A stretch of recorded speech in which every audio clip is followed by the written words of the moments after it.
Here are 100 facts about all of the currently discovered 23 mythical Pokémon. The twist is that all the facts are scientifically based in some way.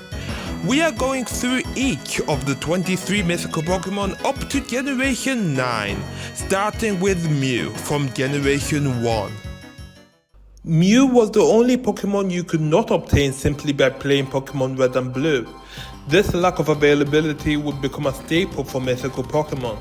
That was not the first fact, I just felt like telling you that before I start with the first fact, which is Mew is so rare that people believe the species, which was reportedly first discovered less than a century ago, had gone extinct.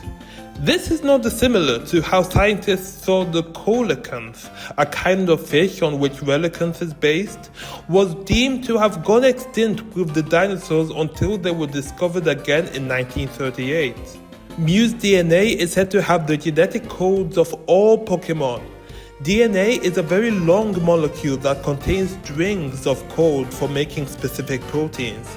These make up around 1% of DNA in humans, 90% for bacteria, and it could be 100% for Mew. That's because Mew may be analogous to the last universal common ancestor, or Luca. That means that every other Pokémon evolved from Mew or otherwise has some of its DNA. This also implies Mew may be almost as old as the Earth or several billions of years old. No wonder it's called the new species Pokémon. The ability to transform into any Pokémon would require the rapid reconfiguration of cells at will. This goes far beyond conventional biology and would imply an unprecedented mechanism.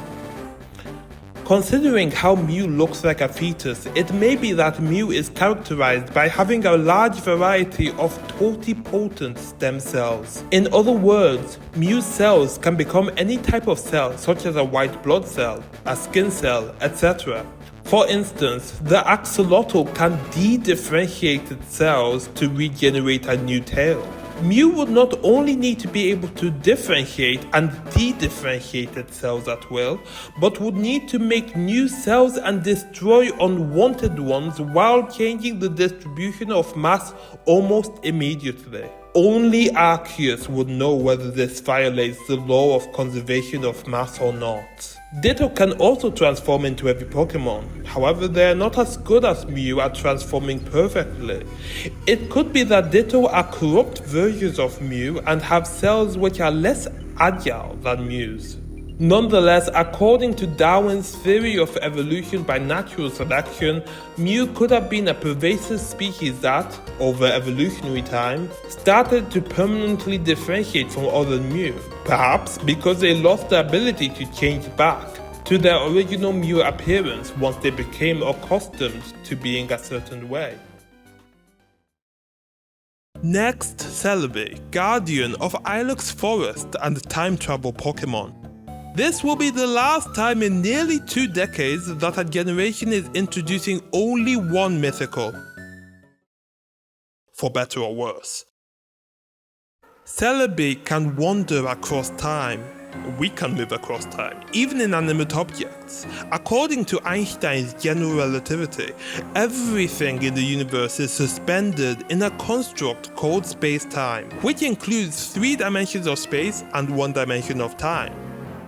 The very existence of an object is associated with a light cone, which describes everything possible because of the existence of that object. This leads to the concept of causality. If Celebi brings an egg from the future, this creates a causal loop. The egg exists because it was brought back, but it can only be brought back because it already exists. This causal loop is also known as the bootstrap paradox. If Celebi is skipping across time, one could argue that the resolution to the bootstrap paradox is that Celebi is creating 2 alternate timelines. In one of them, the egg already existed, and Celebi was simply traveling to the timeline which contained the egg. Then, when Celebi returns to the past, it's actually returning to the past of that timeline in which the egg already existed anyway, thus creating 2 instances of Celebi. and two complete realities that are forever causally separated. Could we ever visit the dinosaurs?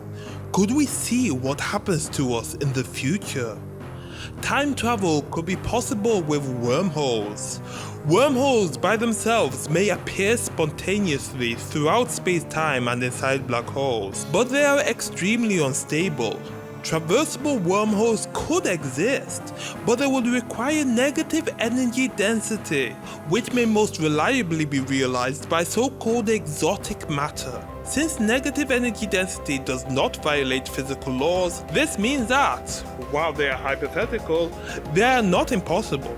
A simulation of negative energy density is demonstrated by the Casimir effect, which is the attraction of two perfectly uncharged plates which are placed close to each other. Seeing that Dialga is the Time Lord, Celebi may be blessed with a way to harness exotic matter in meaningful ways to hold open a wormhole accurately and safely. The mechanism for this could be analogous to how certain animals such as homing pigeons can use the Earth's weak magnetic field to their advantage. Jirachi is the wish Pokémon known for sleeping in a crystal for 1,000 years at a time. Generation 3 is the only generation featuring exactly two mythical Pokémon. Deoxys, the DNA Pokémon, is the first mythical in the National Pokédex to have multiple forms. Jirachi is said to realize any wish. However, energy cannot be created or destroyed, only transferred. This is known as the law of conservation of energy. Jirachi does not necessarily violate this law if it simply teleports what people desire to them. Did I mean to say matter and not energy? You may have heard of Albert Einstein's E=mc². This equation describes mass-energy equivalence, which is the principle that mass, technically rest mass, and energy are interchangeable. This helps explain how Metagroudon is formed from pure evil in the movie Jirachi Wishmaker, about once in 100 years. Certain stars in the Milky Way explode and release more energy than our sun may make in its 10 billion year lifespan. Perhaps Jirachi consumes the energy from 10 of these supernovae before it deems itself ready to use the energy to grant wishes. The energy from such supernovae is enough to form the particles of a carbon-based life form using nuclear fusion. You are literally stardust. That's because carbon, oxygen, nitrogen, and so forth are produced when the nuclei of lighter atoms collide with enough energy to overcome the forces keeping them apart in a process known as nuclear fusion. Every second, our sun converts about 4 million metric tons of its mass, mostly hydrogen, into 400 septillion joules. This is like converting all the air above the Vatican City, the smallest country on Earth, into enough energy to last for 1,000 years. Deoxys is supposed to have been an extraterrestrial life form that arrived on Earth by attaching itself to a large meteor. A theory, well, it's more like a hypothesis, of where life came from is called panspermia. Yes, that's the name. Sperm, or spermia, comes from the Greek word for seed. For completeness, pan is Greek for all. Panspermia suggests that life exists everywhere in the universe, and that life on Earth might have started when some bacteria attached to a meteoroid and survived the impact onto Earth's surface. The hypothesis is not so credible because it doesn't answer where life came from, and there is no way to test if panspermia is true. A more widely accepted theory is pseudo-panspermia, which suggests that the building blocks of life, as opposed to life itself, came into Earth from space. Generations 4 and 7 introduced the greatest number of mythical Pokémon, with a total of 5 each. Yes, Phione is just as mythical as Manaphy for all you naysayers. Darkrai is paired with legendary Pokémon Cresselia, though it is sometimes unclear if they are for or against each other. People who are grateful may invite Shaymin's graceful presence into their lives. Finally, the creator of all things, Arceus. Water makes up 80% of Manaphy's body. Water makes up to 60% of a human, 70% of an animal cell, 50% of a tree, and 95% of a jellyfish. Since Manaphy can produce Phione eggs by breeding with Ditto, it implies that Ditto can restructure its DNA to match Manaphy's. This is because successful reproduction usually requires the structure of the DNA of the parents to be similar. Phione is therefore a hybrid between Manaphy and Ditto in a similar way to how ligers are hybrids of lions and tigers. However, hybrids tend to be infertile or unhealthy due to the disparity in the number of chromosomes between the parents. Specifically, since Phione can also reproduce to produce conspecifics, Pokémon of the same species, it implies the chromosomes in the reproductive cells of Ditto, Manaphy and Phione match almost exactly. Manaphy can produce Phione eggs, but Phione can't produce Manaphy eggs. Evolutionarily, this suggests Phione, which could have been a hybrid to start, may lack the full genetic information needed to recreate an original Manaphy.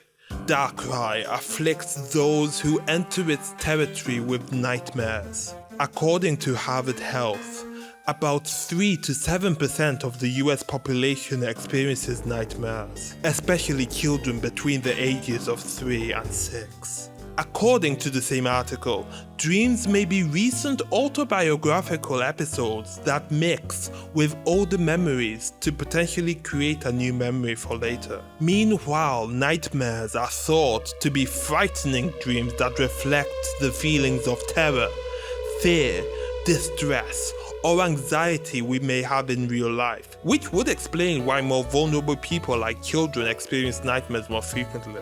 Nightmares cannot simply be induced with our current knowledge of dreams and REM sleep, which is when dreams happen. However, according to a study from the University of Pittsburgh School of Medicine, about 80% of post-traumatic stress disorder victims suffer frequent nightmares. I can certainly imagine that the mere sight of Darkrai, especially Mega Darkrai's evil eye, in eerie darkness, could instantly trigger post-traumatic stress disorder. Shaymin can purify toxins in the air like some real plants. The NASA Clean Air study was designed to determine ways to make the air on a space station on the moon hospitable for as long as possible. Plants such as the red-edged Dracena can absorb the toxins that would build up in an enclosed building, such as the organic pollutants benzene and formaldehyde. The peace lily is another example of a plant that can also remove pollutants found outside, such as ammonia. Ammonia is an important ingredient for the making of fertilizer. However, it can cause cardiac arrest in humans, decrease the productivity of plants, and cause eutrophication, which is when excess nutrients spill into bodies of water and cause algal blooms, suffocating aquatic life below. Arceus is the creator of the entire Pokémon universe. According to our current understanding, the universe was created according to the Big Bang Theory. This theory states that the universe rapidly expanded from a small point. The reason most scientists believe in this theory is because of the evidence supporting it. Before the Big Bang Theory was mainstream, people thought that the universe always was and always will look the way it currently does.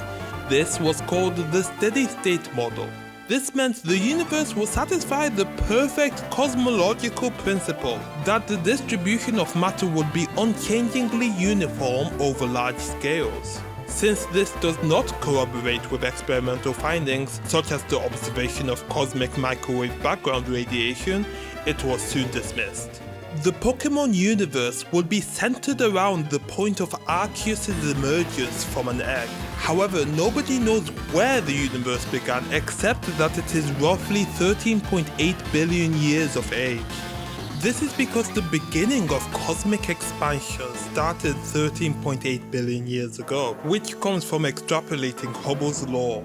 As a result, it is unknown whether the universe is infinite, as our observable universe is naturally centered around the Earth. So you are technically the center of your observable universe, just not the universe. Arceus would have needed to have created all the energy existing in the universe. Since Palkia, Dialga, and Giratina are its creations, and Arceus can use more powerful versions of their signature moves, it means Arceus must be capable of producing all the energy in the universe. The total energy in the universe may well be infinite, but the energy in our observable universe is on the order of 10 to the power of 70 joules.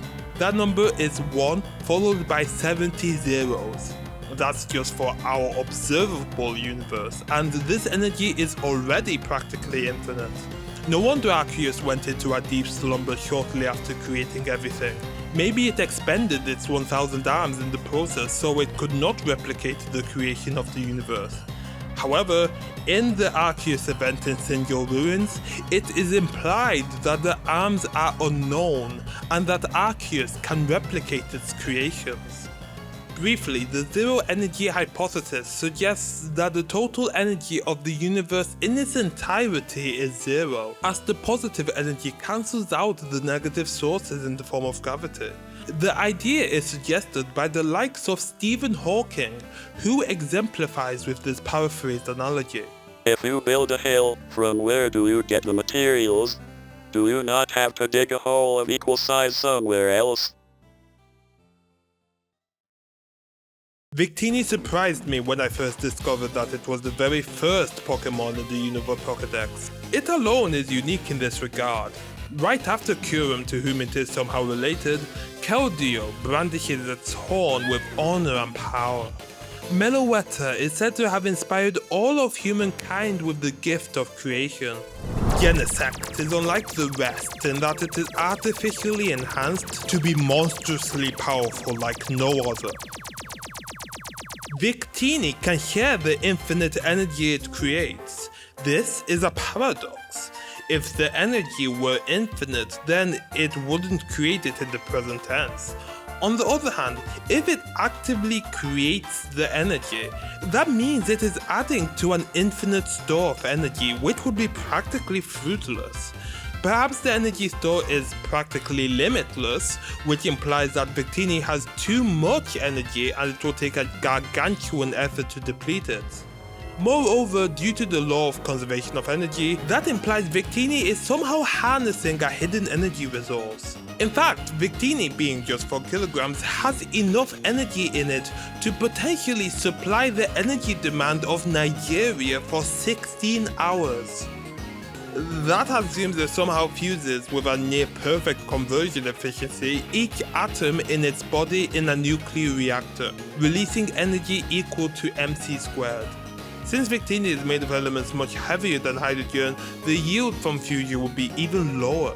Keldeo can skate on water. A pond skater, which is the basis for Surskit, can float on the surface of water because the surface tension force is greater than the force of its weight. Moreover, their legs are hydrophobic, meaning they repel water molecules. Finally, their legs have microscopic hairs that further help reduce the pressure of the legs on the water by increasing the effective surface area over which the force of the pond skater's weight acts. However, despite being the lightest of the Swords of Justice, Keldeo is still a hefty 48.5 kilograms or 107 pounds. Even the common basilisk, which is also known as the Jesus Christ lizard for its ability to run on water, is at most half a kilogram or a pound. The Jesus Christ lizard runs across water by increasing the surface area of its feet by unfurling fringes it normally keeps hidden on land. It also forms air bubbles when it slaps its feet against the water. These bubbles of air prevent the feet from getting wet, which would only make it harder for the lizard to continue running as the mass of the feet increases. For Keldeo, being 100 times heavier than the lizard, it reduces its effective weight by generating lift with jets of water from its hooves. To generate enough lift to stand on water and cancel its weight, Keldeo would need to provide the power of an electric scooter from each hoof to stay afloat, about 3 horsepower in all. Maybe 3 isn't quite large enough for Keldeo to learn high horsepower. Meloetta, in its aria form, can sing using a special vocalization methods that can control the feelings of those who hear it. Wow, what a voice! It gives the lovely sensation of a silken veil wafting down from the sky to gently surround and comfort us with a melody from nature itself. Sometimes, and to certain people, songs or melodies can trigger emotions. This is because music can strongly activate the limbic system of the brain, namely the amygdala and the hippocampus. These structures of the brain, as well as the nucleus accumbens, which releases dopamine, decode the emotional value of sensory information. Music can improve cognitive function and can even be used to treat anxiety and depression, according to a review in Brain Sciences. This may be because engaging with music is one of the most cognitively demanding yet emotionally stimulating activities. This may also explain why singers can be among the most influential people on earth. However, with great power comes great responsibility. It can be difficult to create music that will be loved by many, as music is composed of 3 things that humans have been evolving the ability to discern for millennia: pitch, rhythm, and tone or timbre. This is why there is no correct way to perceive or appreciate music, as the perception of music and musicality is unique for each person. Songs can be so emotionally captivating that lyrics that were last heard decades ago can be effortlessly retrieved. This has spurred many educators to use lyrics as a way to convey complex or dry information. One of my favorite examples is the periodic table song by ASAP Science, which is how I have been able to recite the elements in order of atomic number for over a decade. In fact, the reason I started this channel is to have a similar impact as channels like ASAP Science. Pokémon is a form of entertainment just like music.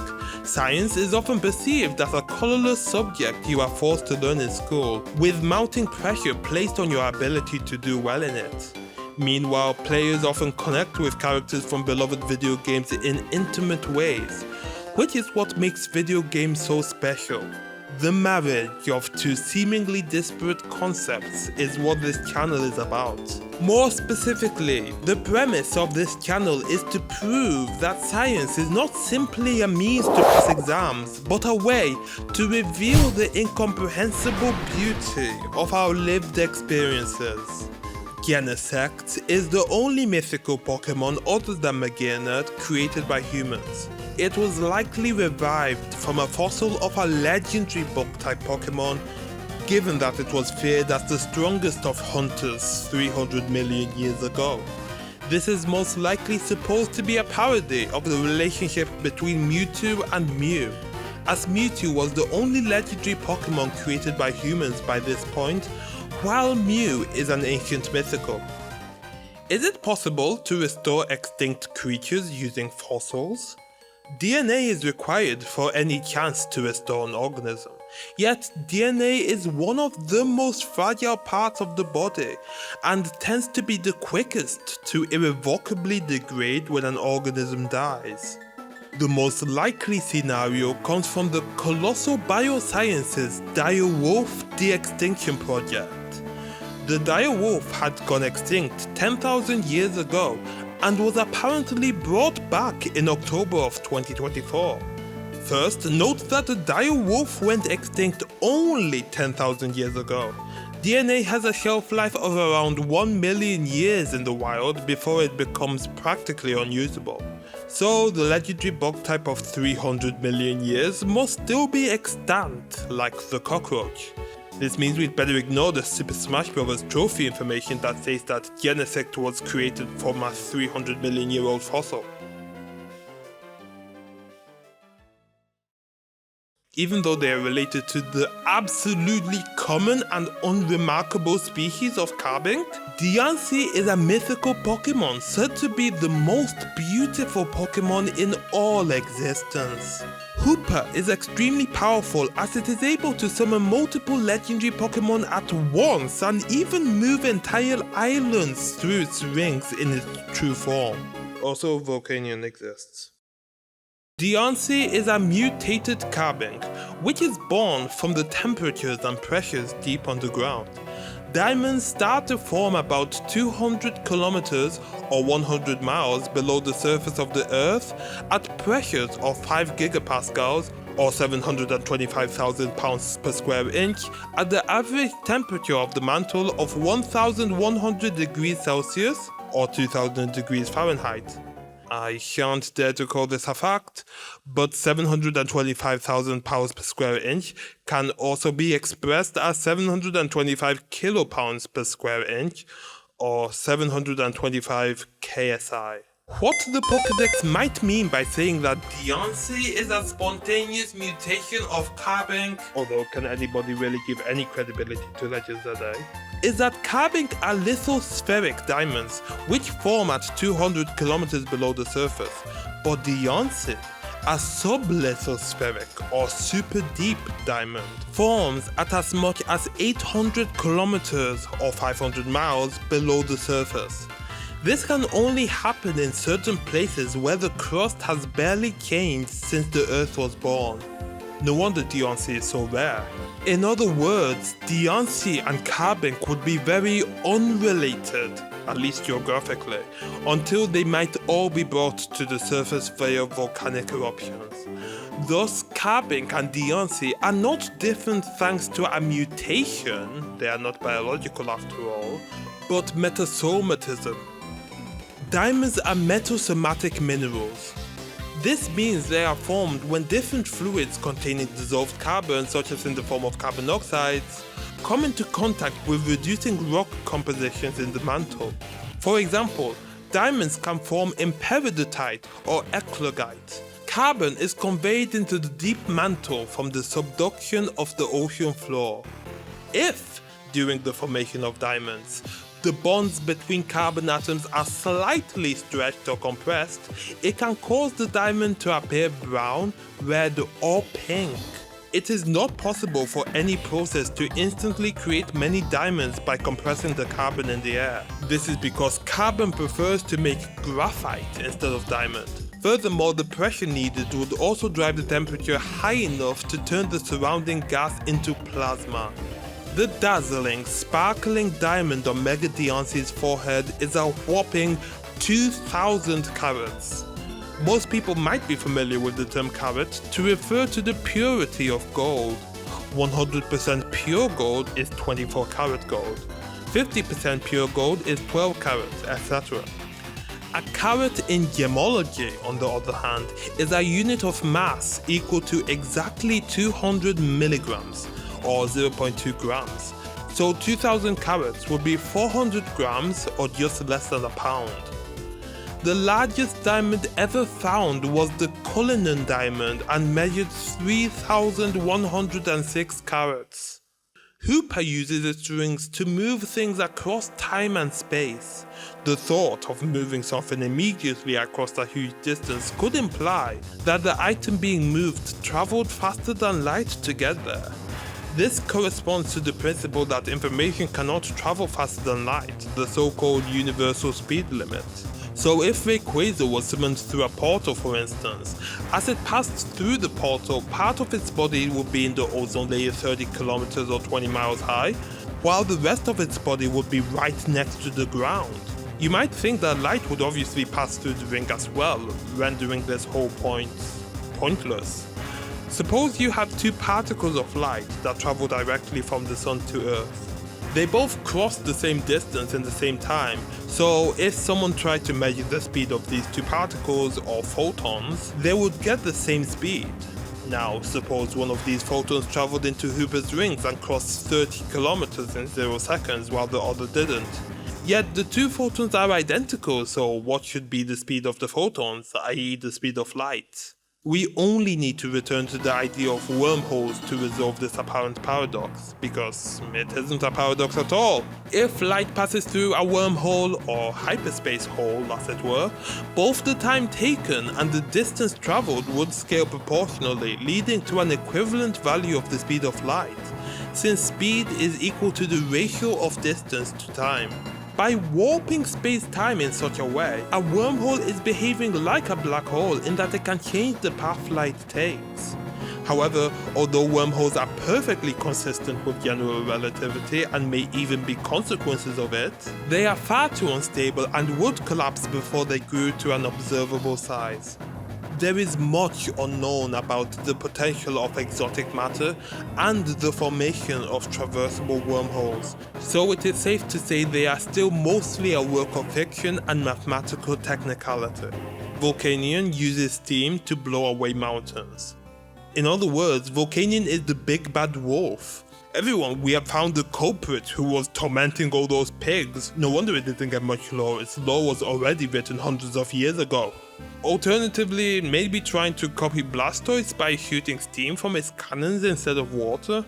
Oh right, I should be talking about mountainous facts. Volcanion could never. Oh wait, there is no universally accepted definition of what a mountain is. According to the UN Environmental Program, virtually all mountains need to be a natural geological formation at least 300 meters or 984 feet high. As a result, mountainous land makes up a quarter of the Earth's land area. Were you surprised? Is what I would say if we were still talking about Hooper, but I suppose we're stuck with this Pokemon for the time being. Suppose we have a mountain of exactly 300 meters at its peak. Unfortunately, mountains aren't just obelisks, they tend to have very low slopes. That's because after they form from tectonic activity, they tend to slowly erode or weather. I was going to use an example of a geological structure just a bit higher than 300 meters, but Wikipedia called it a hill. Apparently mountains have a higher bar to reach before the UK recognizes them as such. Anyway, let us suppose a hypothetical mountain with an area around its base equal to about 5 square kilometers or 3 square miles. First of all, let us define what blow away means, because a mountain is not just lowered onto the ground from above. It is part of the Earth's tectonic plates, so I'll briefly assume Volcanion can pulverize a mountain to dust, as one would then imagine the dust easily being blown away. Also, Volcanion is a mythical Pokémon. This should be its main ability since it can't do anything else. Using the volume of a cone, pretending for now that a mountain can be modeled as one can deduce that the mass of rock Volcanion would need to crush and displace is 1 billion tons. It looks like NASA has already simulated how much energy it would need to disintegrate parts of a rocky celestial body. According to the proposed formula, the energy required to create a crater on the moon of the same impact of completely leveling a mountain can be estimated to be about the energy of several nuclear bombs. According to Bernoulli's principle, the jet coming out of Volcanion's cannons would need to be going several times the speed of sound, as is the case with industrial water cutters. As a result, per my calculations, this would mean Volcanion may need to acquire 10 million tons of water to destroy the 300 meter tall mountain. Even still, Volcanion would need to shoot the steam in rapid bursts to avoid blowing itself away due to the reaction force from the jets, so the terraforming project could take all year. Generation 7 has the first mythical Pokémon that can evolve, including my favorite for its design, Zeraora. Not Mega Zeraora, I don't know what that is. Meanwhile, both Magearna and Marshadow are either metaphorically or literally shrouded in mystery. Magearna is another artificial Pokémon. Unlike Genesect, however, Magearna is not based on a Pokémon that already existed. Are we close to creating something like a Magearna? Incidentally, it would appear that Magearna cannot speak, whereas we have large language models that can engage in dialogue like a human. But Magearna can understand and perceive emotions, whereas no artificial intelligence we have can do that. The goal of large language models, or LLMs, is simply to predict the next word, or more accurately, token. A token could be a part of a word, such as '*s". The mechanism by which LLMs generate language can be broken down into a sequence of steps. First, the LLM breaks down a prompt into tokens. These tokens are stored in vectors as numbers. When Google published their pivotal paper "Attention is All You Need" in 2017, it dramatically improved how context was applied to tokens. Attention is an operation that manipulates all the tokens that have been generated and codified so that each token vector encodes information about its context. The reason these language models are large is because they contain an enormous number of settings to tweak to find the next word. These settings are known as parameters and typically exceed hundreds of billions for chatbots like ChatGPT. Many chatbots undergo two phases of training in the context of machine learning: unsupervised learning and reinforcement learning with human feedback. The human feedback is to attempt to ensure, for instance, that LLMs would not be capable of assisting with nefarious schemes. LLMs that use attention use transformers. These transformers can accurately discern the meaning of words when those words might have alternate meanings, such as bank. These transformers operate on the vectors of codified tokens many times. The model outputs scores for all possible next tokens which are turned into probabilities. For instance, in the sentence, "Magena is a," the next token may most likely be Pokemon or mythical, except what if the user asked, "Tell me that Magena is a perfect Pokemon"?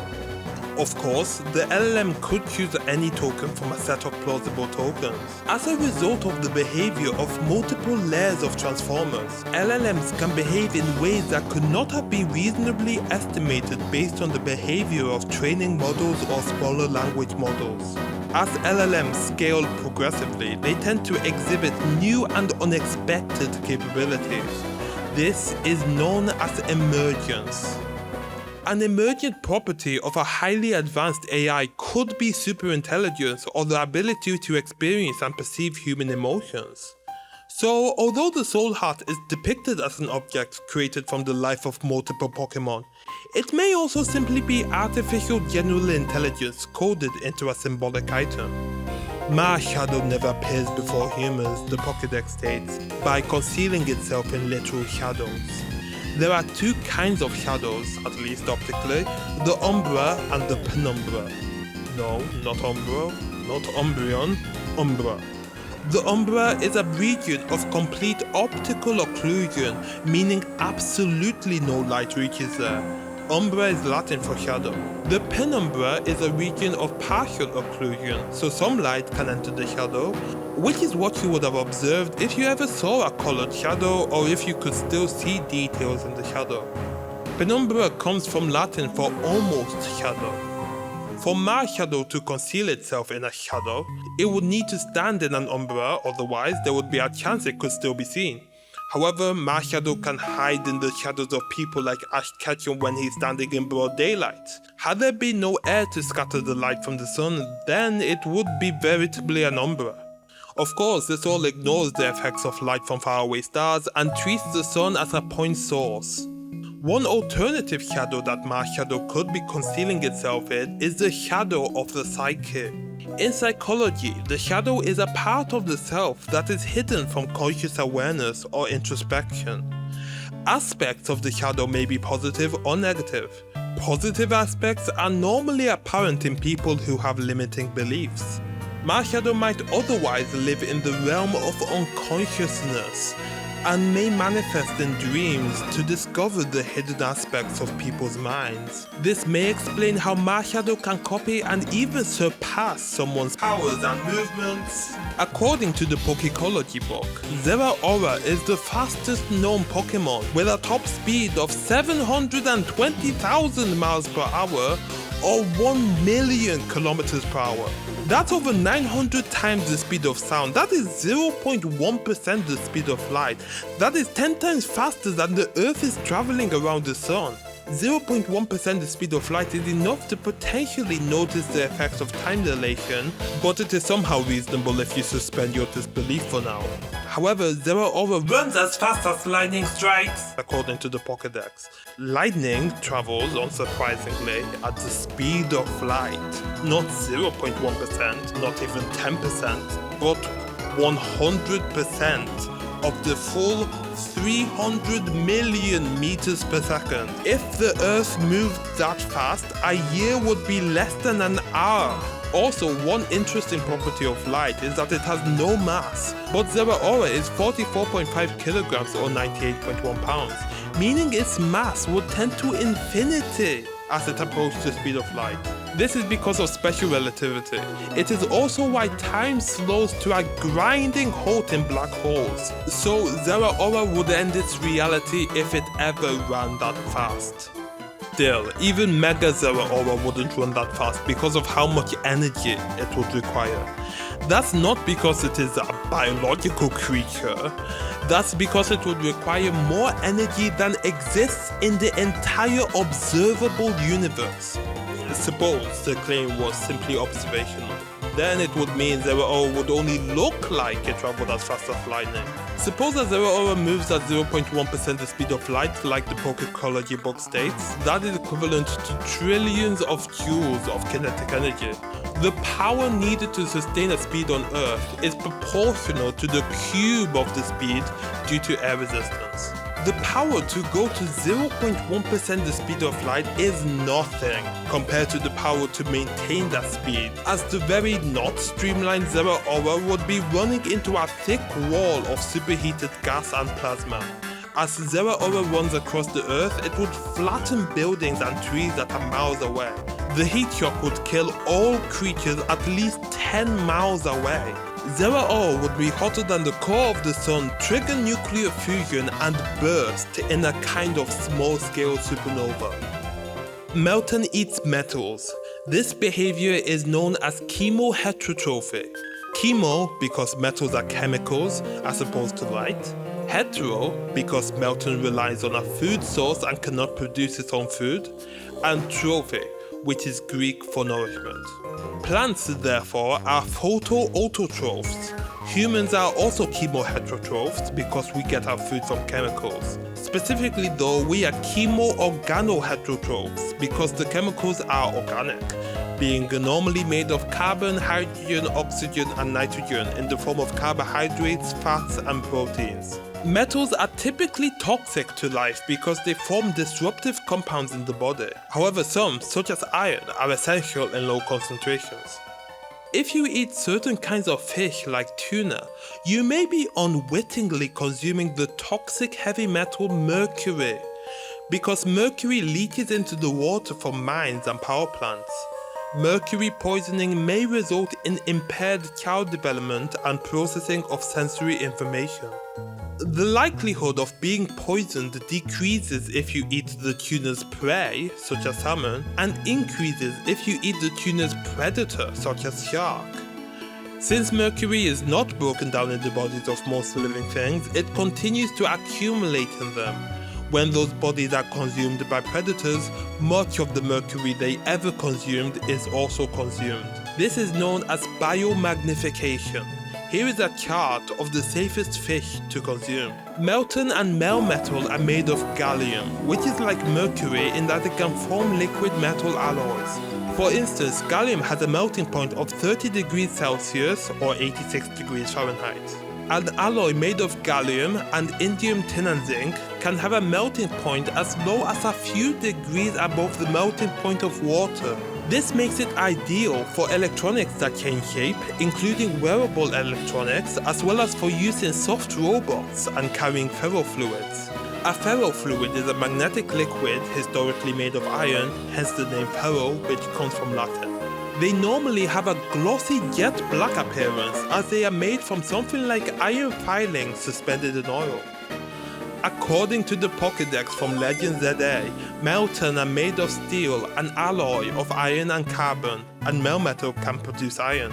Discounting the possibility that Melmetal are producing iron when there was no iron before, gallium can form an alloy with iron called galphenol. This alloy happens to exhibit lattice softening, which could mean that carbon, a small atom, can more easily enter into the lattice of the alloy to form a kind of galphenol-steel hybrid.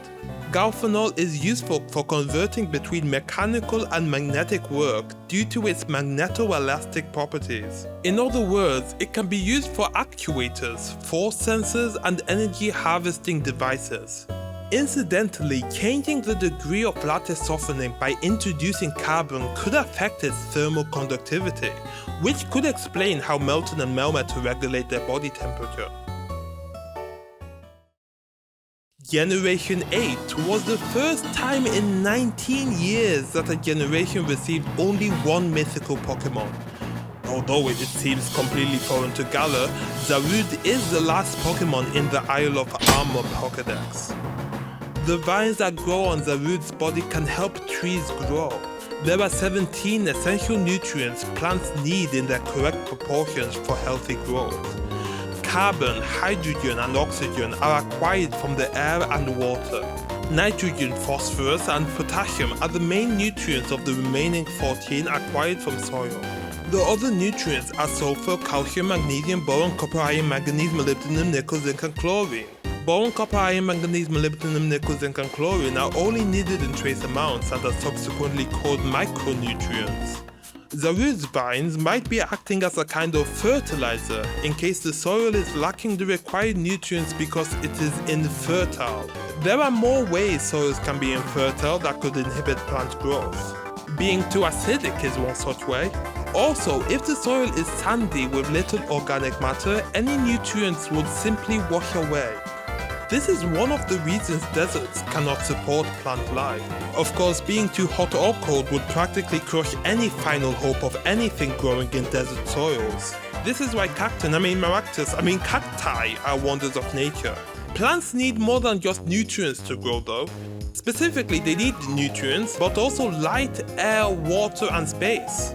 Zarude's vines might provide nutrients and maybe also water, but without enough sunlight and carbon dioxide, plants would be unable to photosynthesize. Photosynthesis is the primary process by which energy enters most ecosystems, as photosynthetic producers convert light into chemical energy supporting food chains. The term photosynthesis comes from Greek, meaning putting together using light. Carbon dioxide and water react in the presence of light to form oxygen and glucose, a simple sugar. A Zarude in Secrets of the Jungle was central to the movie's plot in that it raised a human child for years, until it was about the same age as Ash Ketchum. Is this Tarzan parody possible? Are humans similar to apes? Unlike Passimian, Zarude more closely resembles a baboon or mandrill according to Bulbapedia. However, humans are most closely related to bonobos and chimpanzees. We share about 99% of our DNA with these species. Meanwhile, humans share at least 99.9% of DNA with each other. Baboons on the other hand share 94% of DNA with us, which makes sense considering that our last common ancestor went extinct 30 million years ago. Despite this, I once watched a video on unlikely animal relationships, which I will link in the description alongside other sources I used in researching for this video. And one of the clips showcased an orangutan having a social relationship with a dog. Given how intelligent primates are, it should not be too surprising for two dissimilar primates to live together. In fact, they did! A marmoset, the smallest monkey species, was adopted by a female capuchin monkey, completely outside human intervention. Despite the marmoset, due to its size, often being the prey of the capuchin monkey, this once-in-a-lifetime experience was documented for many months in Brazil just over 20 years ago. Due to the mother's approval of the foreign species, the marmoset was soon tolerated by the other members of the group. Following in the footsteps of Generations 1 and 8, Generation 9 also has only one mythical Pokémon, Pecharunt. Petulant makes binding mochi that it feeds its victims. Mochi is a kind of gluttonous rice cake eaten during certain Japanese festivals such as New Year's Day. However, the mochi Petulant creates makes people begin to behave abnormally. This is because binding mochi contains a toxin. This toxin can cause dancing mania, like the one experienced during the dancing plague of 1518 in Europe, where hundreds of people literally danced themselves to exhaustion for weeks. The toxin can be found in grains such as rice, which is what mochi is made from, though it is more typically found in rye. The toxin, known primarily as ergine, is responsible for the convulsions related to ergotism, which is the disease the dancing maniacs had. Some of the other symptoms of ergine are hallucinations and loss of muscle control, which would explain how Petulant is able to so easily control its victims. Ergine behaves a bit like LSD, but is not as potent. It is a psychedelic derivative of ergoline alkaloids, which are found in the ergot fungus that cause the dancing mania or ergotism. Up to 8,000 kilograms of these alkaloids are produced yearly. And there you have it, 100 science facts about all 23 known mythical Pokémon. What did you think? What was your favorite fact? Comment down below, I would love to learn what you thought of the video. See you soon!